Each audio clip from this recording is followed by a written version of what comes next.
Welcome to the weekly shir, or kind of weekly shir, of the Zera Shimshon. I apologize because last 2 weeks I was very sick. I was actually, 2 weeks ago, I was in the hospital with cellulitis. It was not fun, and I'm still very weak, so I'm going to do a very short one today. And it's the 7th of Av, Menachem Av.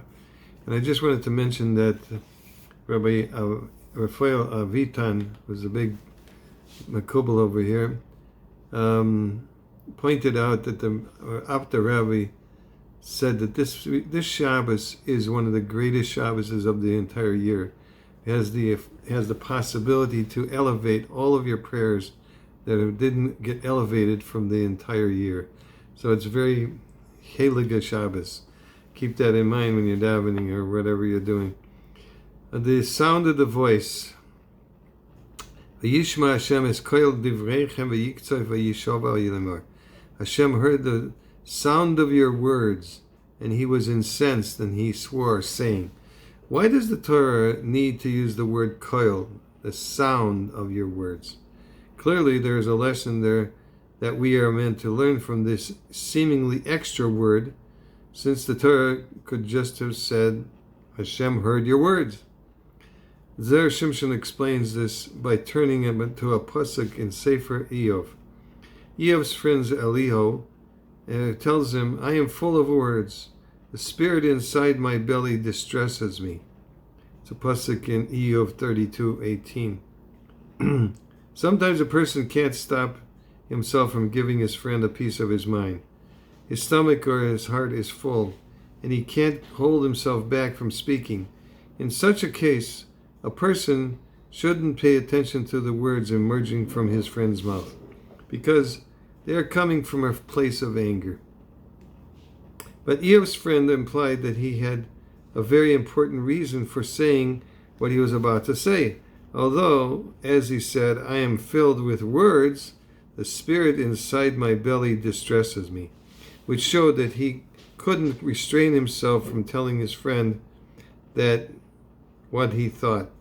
He had added, after saying that he wanted to say what he wanted to say, lend your ears to the sound of my words, which means he was pretty upset.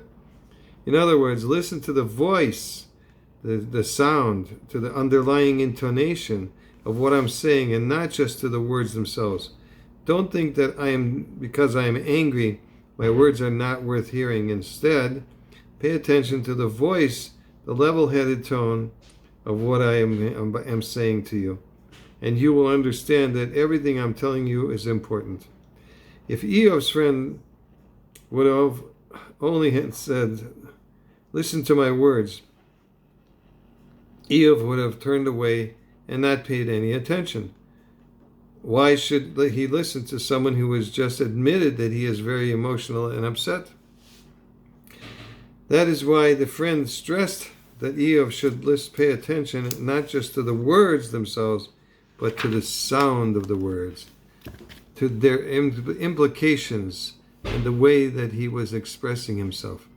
Pay attention, he was saying, and you will understand that everything I am saying is for your own good. Although my words may appear to be harsh, if you stop and really listen to my tone, you will understand that I have your best interest at heart.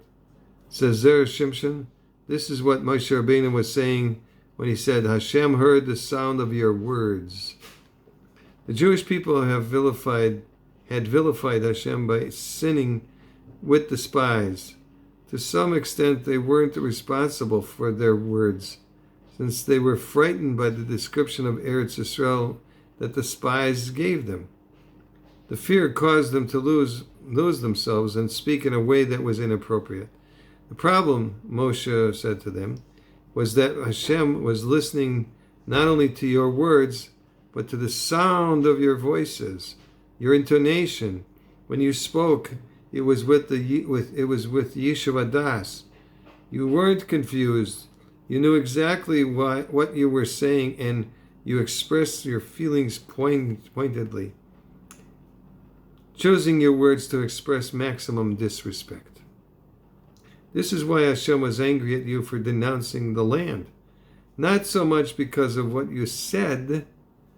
In theory, a case could be made that you were speaking out of fear, but because of the way you stated your complaints, deliberately and with a cool head. The fact that you knew exactly what you were doing and saying, says Moshe Rabbeinu, made everything that you said infinitely worse. So we have a little segula today. It says,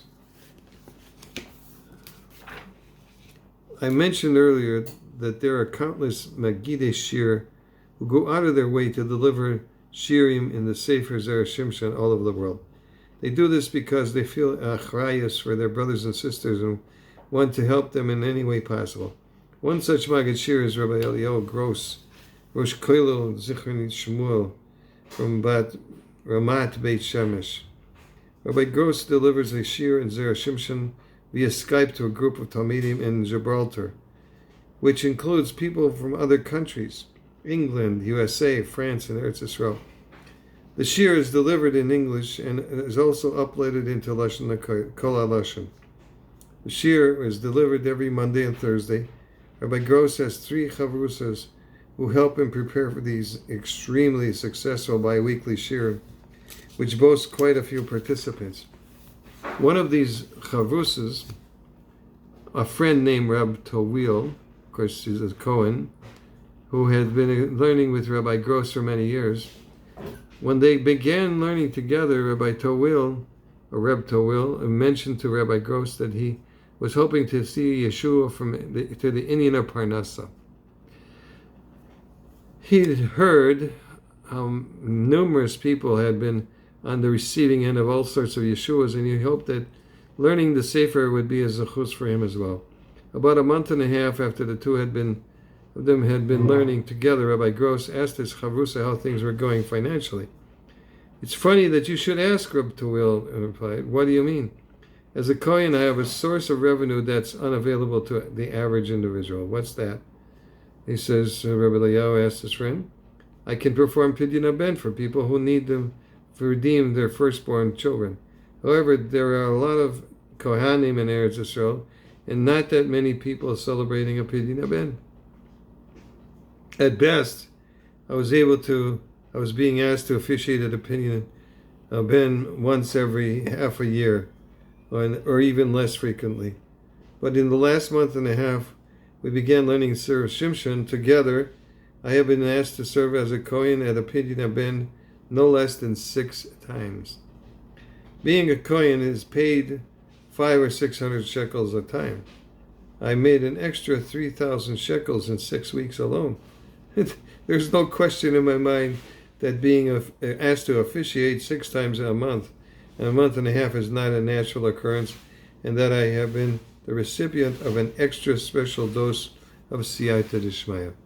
May everybody be blessed, and we're still praying for those people that are Chasuche Banim, and may they be quickly and speedily in our times responded.